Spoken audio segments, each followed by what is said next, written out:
नमस्कार छात्रों, मैं आपकी हिंदी की अध्यापिका ममता सिंह आज आप लोगों को कक्षा 9वीं के लोक भारती से पाठ तीसरा कबीर का अध्यापन कराने जा रही हूँ। इसके लेखक है हजारी प्रसाद द्विवेदी। सर्वप्रथम हम हजारी प्रसाद द्विवेदी जी जो इसके रचनाकार हैं उनका परिचय देखेंगे। इनका जन्म 19 अगस्त 1907 छपरा बलिया उत्तर प्रदेश में हुआ। इनकी मृत्यु 19 मई 1979 उत्तर प्रदेश में हुई। परिचय। द्विवेदी जी हिंदी के शीर्षस्थ साहित्यकारों में से एक हैं। ये उच्च कोटि के निबंधकार, उपन्यासकार, आलोचक, चिंतक एवं शोधकर्ता हैं। इनकी प्रमुख कृतियां हैं अशोक के फूल, कल्पलता निबंध, बाण भट्ट की आत्मकथा, चारु चंद्रलेख, पुनर्वा उपन्यास, कबीर हिंदी साहित्य की भूमिका, मेघदूत एक पुरानी कहानी आदि। आलोचना और साहित्य का इतिहास। इनकी गद्य संबंधी विशेषताएं। सर्वप्रथम देखेंगे कि आलोचना किसे कहा जाता है। किसी विषय वस्तु को, लक्ष्य को ध्यान में रखते हुए उसके गुण, दोष एवं उपयुक्तता का विवेचन करने वाली विधा आलोचना कहलाती है। प्रस्तुत पाठ में द्विवेदी जी ने संत कबीर के व्यक्तित्व, उनके उपदेश, उनकी साधना, उनके स्वभाव के विभिन्न गुणों को बड़े ही रोचक ढंग से प्रस्तुत किया है।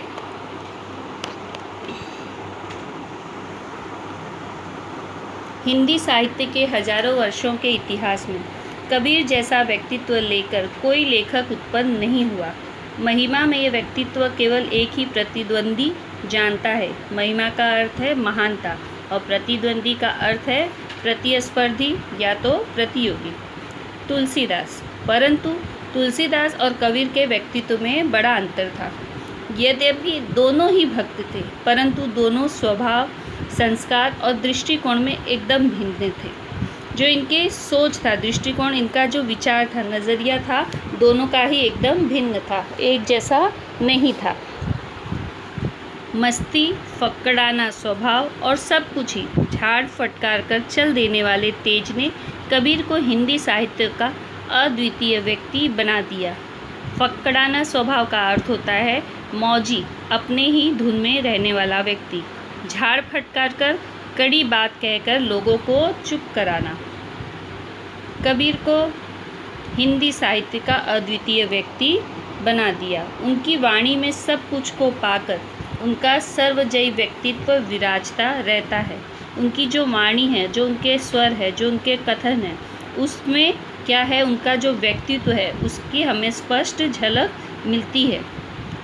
उसी ने कबीर की वाणी में अनन्य साधारण जीवन रस भर दिया है। कबीर की वाणी का अनुकरण हो सकता है, अनुकरण की सभी चेष्टाएं व्यर्थ सिद्ध हुई है। कहने का अर्थ है कि कबीर का व्यक्तित्व सबसे अलग है। वो किसी की जो है चापलूसी नहीं करते हैं, जो गलत है उसको सीधे करते हैं, जो सामाजिक बाह्य आडंबर है उसका विरोध करते हैं, उस पर वो करारा विरोध करते हैं कि जो बाह्य आडंबर है वो उन्हें पसंद नहीं है, और ईश्वर की भक्ति की ओर उनका विशेष ध्यान है। कबीरदास की वाणी वह लता है जो योग के क्षेत्र में भक्ति का बीज पड़ने से अंकुरित हुई है। कबीर की वाणी में अधिकतर किसके भाव है? भक्ति के, और भक्ति को वो माध्यम बनाकर जीवन में अग्रसर होने की ओर प्रेरित करते हैं। उन दिनों उत्तर के हठ योगियों और दक्षिण के भक्तों में मौलिक अंतर था। एक टूट जाता था पर झुकता ना था, दूसरा झुक जाता था पर टूटता ना था। यहाँ पे हठ योगियों का अर्थ है कि हठ युग साधना करने वाले लोग। एक के लिए समाज की ऊंच नीच, भावना, मजाक और आक्रमण का विषय था, दूसरे के लिए मर्यादा और स्फूर्ति का। यहाँ पे देखिए, एक के लिए समाज की ऊंच नीच, यानी जो समाज में बाह्य आडंबर फैले हुए थे, जो धर्म का प्रचलन था, उसके ऊपर विरोध कर रहे थे। विरोध कौन कर रहे थे? भक्ति का मार्ग दोनों ने अपनाया था, कबीर ने भी और तुलसीदास ने भी। लेकिन कबीर का भक्ति का मार्ग में क्या था? जो बाह्य आडंबर थे, सामाजिक जो अंधविश्वास थे, उसका उन्होंने उन प्रथाओं का विरोध किया था। और जो तुलसीदास थे उनकी भक्ति कैसी थी? मर्यादा और स्फूर्ति का। इन्होंने रामचरितमानस की रचित था इनके द्वारा, तुलसीदास द्वारा, जिसको इन्होंने वहाँ पर मर्यादा में रहकर भक्ति को अपना मार्ग बनाया। लेकिन कबीरदास जी ऐसे नहीं थे। उन्होंने करारा प्रहार किया है सामाजिक बाह्य आडंबरों पर, और इसके दूर करते हुए सामाजिक बाह्य आडंबरों यानी भौतिक सुख सुविधाओं को त्याग कर ही हमें ईश्वर प्राप्त हो सकता है। तो इनकी भक्ति तुलसीदास से इस प्रकार अलग थी। संसार में भटकते हुए जीवों को देखकर करुणा के अश्रु से वे कातर नहीं हो आते थे, बल्कि और भी कठोर होकर उसे फटकार बताते थे। यहाँ पे संसार में भटकते हुए जीवों का से अर्थ है हम जैसे मनुष्य जो कि अपने सुख साधन को प्राप्त करने के लिए कार्यरत रहते हैं। वे दुखी नहीं होते थे। हम कैसे बहुत सी बातों से दुखी हो जाते, कोई वस्तु नहीं मिली हम निराश हो गए। वे इससे दुखी नहीं होकर बल्कि कठोर होकर उस पर फटकार बताते थे कि भौतिक सुख साधन क्या है, नैश्वर्य है, नष्ट हो जाने वाले, जो चिर काल तक चलने वाला है वो है ईश्वर की भक्ति, जिसकी ओर तुम्हें अग्रसर होना है। वे सर्व जगत के पाप को अपने ऊपर ले लेने की वांछा से, वांछा का अर्थ है इच्छा से विचलित नहीं हो पड़ते थे, बल्कि और भी कठोर और शुष्क होकर सुरत और विरत का उपदेश देते थे। सुरत का अर्थ होता है कार्य सिद्धि का मार्ग। कार्य सिद्धि का मार्ग कैसे? ध्यान द्वारा और योग द्वारा। और विरत का अर्थ है विमुख या वैरागी, संसार द्वारा जो विरक्त हो जाता है, संसार को छोड़कर संन्यास ले लेता है, ऐसा व्यक्ति, इसका वो उपदेश देते थे। संसार में भरमने वालों पर दया कैसी, यानी हम जैसे मनुष्य जो इस मोह माया के चक्कर में फंसे हुए हैं, मुक्ति के मार्ग में अग्रसर होने वाले को आराम कहाँ, और जो इस मुक्ति के मार्ग पर आगे बढ़ने के लिए इस संसार का, इन सांसारिक वैभवों का त्याग करके आगे बढ़ता है, उनको आराम करने के लिए समय नहीं है। कर्म की रेख पर मेघ न मार सका तो संत कैसा। यहाँ पे कह रहे हैं कि अगर संत है, संत को कैसे होना चाहिए, जो कर्म है उस पर अपने विजय पाना चाहिए। मेघ का अर्थ यहाँ पे कील या कांटा। ज्ञान का गेंद कर, सुरत का दंड कर, खेल चौगान मैदान माही, जगत का भरमाना छोड़ दे बाल के, आया जा भेष भगवंत पाही। यहाँ पे चौगान से अर्थ है एक प्रकार का खेल होता है। जिस प्रकार मैदान में चौगान का खेल खेला जाता है, उसी प्रकार जीवन रूपी मैदान में भक्ति रूपी चौगान के खेल को आधार बनाकर ईश्वर को प्राप्त किया जा सकता है। अतः ज्ञान को स्मरण करते हुए भक्ति द्वारा जगत के मोह माया को छोड़ ईश्वर को हम प्राप्त कर सकते हैं। और ईश्वर हमें किस भेष में मिल जाए, किस वेश में मिल जाए, किस रूप में मिल जाए, ये हम नहीं जान पाते हैं। अतः हमें प्रयास करते रहना चाहिए। अखड़ता, अखड़ता यानी हठी स्वभाव, जिद्दी स्वभाव। ये क्या है? कबीरदास जी की गुण की विशेषता है, उनके व्यक्तित्व की विशेषता है। कबीरदास जी का सर्वप्रधान यानी प्रमुख गुण है। जब वे अवधूत, अवधूत का अर्थ है सन्यासी या योगी को संबोधित करते हैं, तभी उनकी अखड़ता पूरे चढ़ाव पर होती है। वे योग के विकट रूपों का अवतरण करते हैं, गगन और पवन की पहेली बुझाते रहते हैं, सुन और सहज का रहस्य पूछते रहते हैं, द्वैत और अद्वैत के सत्व की चर्चा करते रहते हैं। द्वैत का अर्थ है जीव, जैसे हम मनुष्य। अद्वैत का अर्थ है ईश्वर, ब्रह्म। इसकी सत्व का अर्थ है अस्तित्व। दोनों का अस्तित्व क्या है? हम मनुष्यों के जीवन का क्या अस्तित्व है और उस जो ब्रह्म है उसका क्या अस्तित्व है, दोनों के बारे में आपस में चर्चा करते रहते थे। किसके मनुष्यों के पास उनके बारे में बताते थे कि सत्य क्या है, जो ईश्वर है वो सत्य है, और ये जो हमारा जीवन है वो क्या है? असत्य है, नैश्वर्य है, जो कि समाप्त हो जाने वाला है। अवधू अक्षरों सो न्यारा, जो तुम पवन गगन चढ़ायो गुफा में बासा। गगन पवना दोनों बिनसा, कह गया जोग तुम्हारा। यहाँ पर कह रहे हैं अवधू है सन्यासी, अवधू का अर्थ है सन्यासी, जो अक्षरों सो न्यारा। ईश्वर है जो ब्रह्म है, बिना भक्ति के, बिना योग के, बिना भक्ति के योग का भी कोई महत्व नहीं है। आप योग करते हो, प्राणायाम करते हो, आप योग द्वारा ईश्वर को पाना चाहते हो, लेकिन उस योग में भक्ति का होना आवश्यक है। जो तुम पवन गगन चढ़ायो गुफा में बासा, यानी गुफा में बैठकर आप योग करते हो, अभ्यास करते हो उस ईश्वर को प्राप्त करने का, लेकिन उसमें भक्ति का गुण होना ज़रूरी है। गगन मध्य ज्योति छलके, गगन मध्य ज्योति छलके, पानी मध्य तारा, घटी गयो नीर बिनसने, तारा निकरी गयो के ही द्वारा। अब यहाँ पे अर्थ है मध्य का मध्य में, ज्योति छलके यानी जो आसमान में तारे चमकते हैं उससे जो उजाला होता है उसे कहा गया है ज्योति झलके।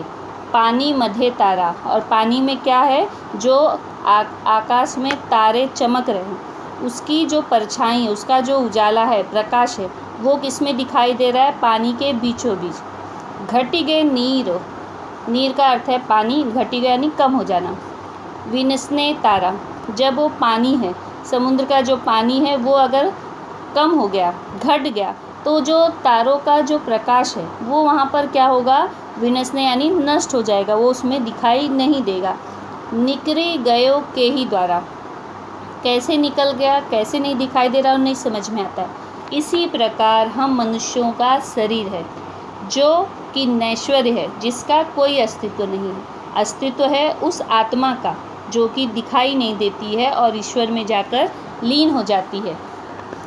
परंतु वे स्वभाव से फक्कड़ थे, अच्छा हो या बुरा, खरा हो या खोटा, जिससे एक बार चिपट गए उससे जिंदगी भर चिपटे रहे। यह सिद्धांत उन्हें मान्य नहीं था। वे सत्य के जिज्ञासु थे। जिज्ञासु का अर्थ है जानने के इच्छुक, और कोई मोह माया उन्हें अपने मार्ग से विचलित नहीं कर सकती थी। वे अपना घर जलाकर हाथ में मुराड़ा लेकर निकल पड़े थे और उसी को साथी बना के तैयार थे जो उनके हाथों अपना भी घर जलवा सके। यहाँ मुराड़ा से अर्थ है हाथ में जो जलती हुई लकड़ी लेकर निकलते हैं उसे कहा गया है मुराड़ा लेकर निकल पड़े, और उसी को अपना साथी बनाने को कह रहे हैं जो उनकी तरफ अपने घर को त्याग सके, जला सके।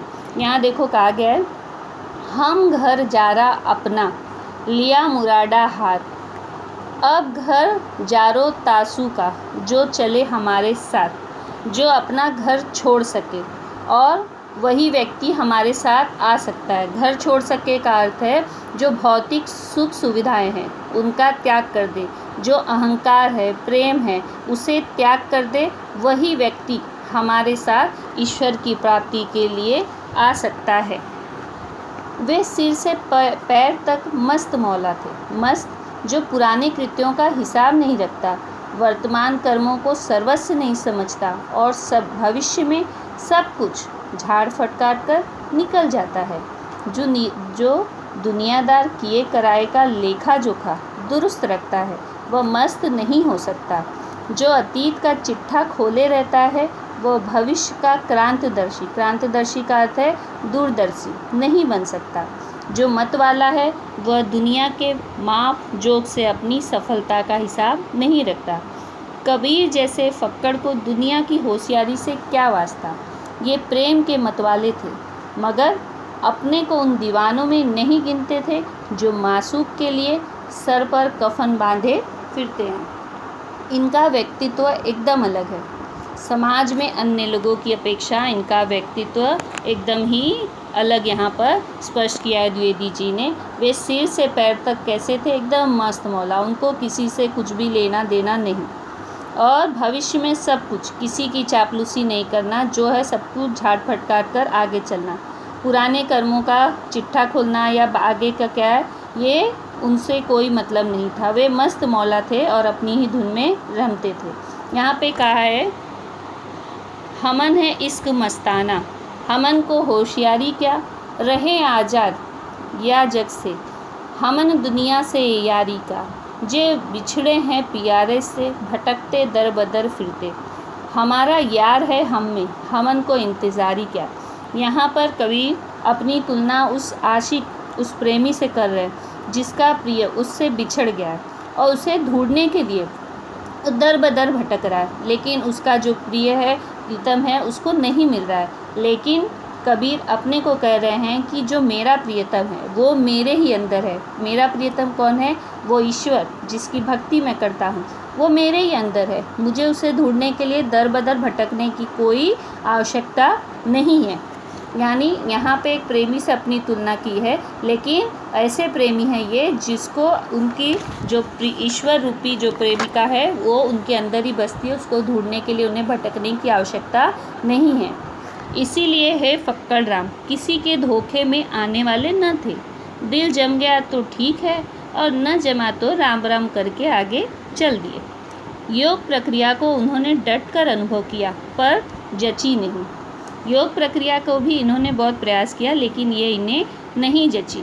उन्हें यह परवाह न थी कि लोग उनकी असफलता पर क्या क्या टिप्पणी करेंगे। उन्हें बिना लाग लपेट के, बिना झिझक और संकोच के ऐलान किया, आसमान का आसरा छोड़ प्यारे, उल्टी देख घट अपन जी। तुम आप में आप तहकीक करो, तुम छोड़ो मन की कल्पना जी। आसमान का आसरा छोड़ प्यारे, आसमान का आसरा छोड़ प्यारे से अर्थ है यहाँ पर कि जो भौतिक सुख सुविधाएं हैं, आसमान का आसरा यानी इन सांसारिक मोह माया भौतिक सुख सुविधाओं का आसरा आप छोड़ दो। उल्टी देख घट अपन जी, अपनी अंतरात्मा में झांको, उस ईश्वर के दर्शन करो। तुम छाड़ो मन की कल्पना, तुम आप में आप तहकीक करो, अपने अंदर जांचो, अपनी अंतरात्मा में झांक कर देखो और अंधश्रद्धा और काल्पनिक जीवन का त्याग करके भक्ति के मार्ग को अपनाओ। केवल शारीरिक आसमान अर्थात गगन चंद्र की परम ज्योति, जो वस्तु केवल शारीरिक व्यायाम और मानसिक सम दमादि का साध्य वह चरम सत्य नहीं हो सकती है। यहाँ पर इन्होंने जैसे द्विवेदी जी ने कहा इन्हें योग साधना नहीं जची, उसके बारे में बताया। केवल शारीरिक और मानसिक कवायद से, कवायद का अर्थ है क्रिया कार्य से दिखने वाली ज्योति जड़ चित्त की कल्पना मात्र है, वह भी बाह्य है।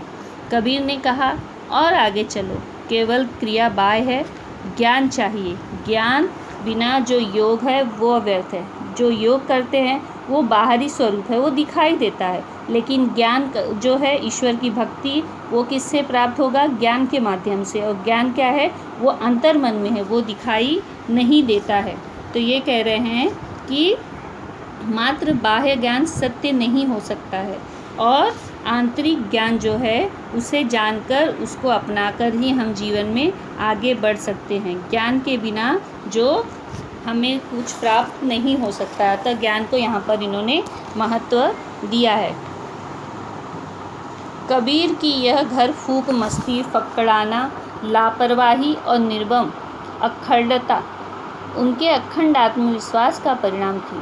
उन्होंने कभी अपने ज्ञान को, अपने गुरु को और अपनी साधना को संदेह की नज़रों से नहीं देखा। अपने प्रति उनका विश्वास कहीं भी डिगा नहीं। कभी गलती महसूस हुई तो उन्होंने एक क्षण के लिए भी नहीं सोचा कि इस गलती के कारण वे स्वयं हो सकते हैं। उनके मत से गलती बराबर प्रक्रिया में होती थी, मार्ग में होती थी, साधन में होती थी। यहाँ पर जो कबीर जी है वो अपने गुरु पर पूर्ण विश्वास रखते थे। उन्हें अपने ऊपर विश्वास था कि वो कोई भी गलत कार्य नहीं कर सकते हैं। वे वीर साधक थे और वीरता अखंड आत्मविश्वास को आश्रय करके ही पनपती है। कबीर के लिए साधना एक विकट संग्राम स्थली थी, जहाँ कोई विरला सुर ही टिक सकता है। जंगल में तपस्या न करके ये मानवता की सेवा करते थे। इनके अनुसार जो भक्ति के कई रूप होते हैं। कुछ लोग दिखावे में जप, माला, कीर्तन, टीका, चंदन, मंदिर जाना, इसके द्वारा भक्ति दिखाते हैं, लेकिन कबीरदास जी इसके अपोजिट थे, यानी विरुद्ध थे। उनका स्वभाव कैसे था? मनुष्य का, मानव का कल्याण करना और बाह्यडंबरी का विरोध करना, भौतिक सुख सुविधाओं का त्याग करना।